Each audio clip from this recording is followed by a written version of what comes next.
Hey, sexy soulful mamas.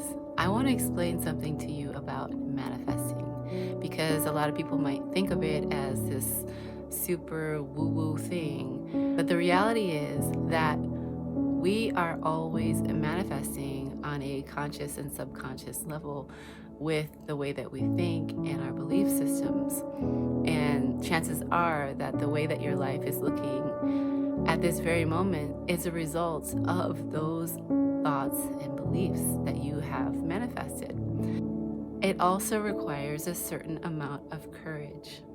Manifesting begins with your intention and your courage to truly dream fully about what it is that you want and have the willingness to dream it fully even if it doesn't happen. It's only when you have a clear vision that you know where to direct your energy. When you don't have a clear vision about what it is that you want, then you are operating in autopilot, in that reactive state. You can be walking around thinking, I can't have this, I can't have that, I'm not worth this, I'm not worth that. And you never give yourself the full experience of what it's like to physically feel like you have what it is that you truly, deeply want. And it does take courage because it might not happen in the exact timeline that you want it to. But when you continuously allow yourself to feel that, you are very likely to get into closer proximity to that which you have felt. And you start to see the connections around you. You start to see that what you want is actually closer to you than you think. I'm sure that I've manifested many things into my life, but let me just tell you a little quick story. A couple years ago, when me and my husband were separated, and I didn't know, if we would come back together, I was in a state of fear and desperation. And when I reached my lowest point, I remember having the thought that I really want to create something for myself. I was out of work. I was completely running out of money, from my own earnings.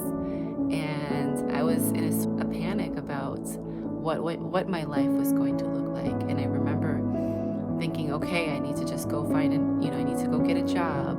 And my thought process was, I don't want to pour my energy into someone else's business when I have so much to offer the world. I want to do something that comes from my heart.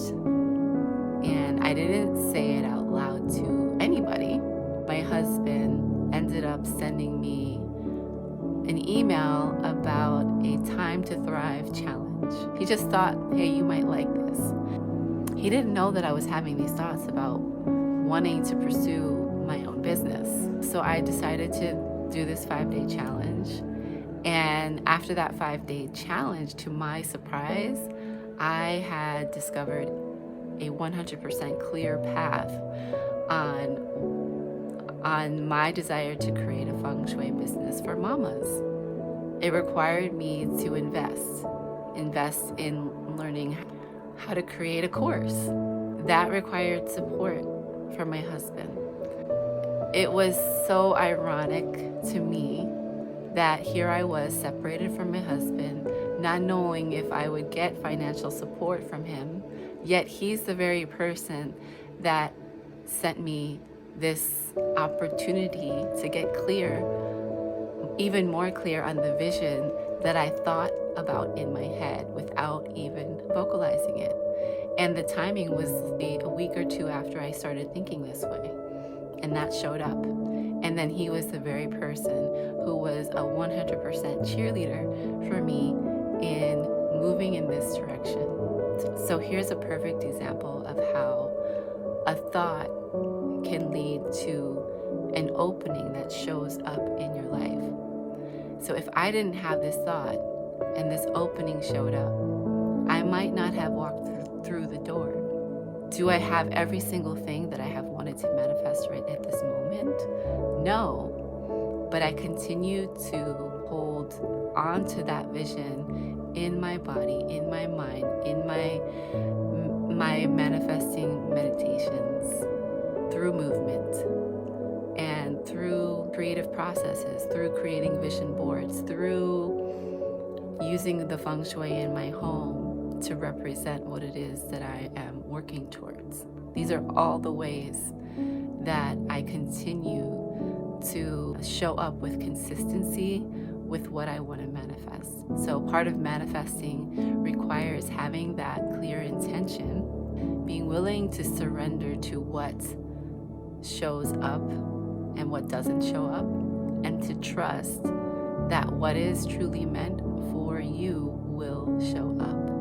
It also requires your actions, your diligence. It's a co-creation of stepping into your vision for yourself, feeling it in your body, seeing it in your mind, putting it on a vision board, and having clear, actionable goals.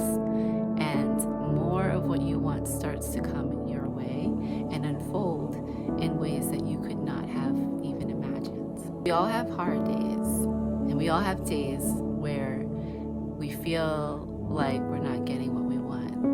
And those are also the days to come back to your vision and to believe in yourself and to feel in yourself, in your spirit, what you truly want and what you're meant for, to keep going. And eventually, more of what you want will show up. And that's the trust part.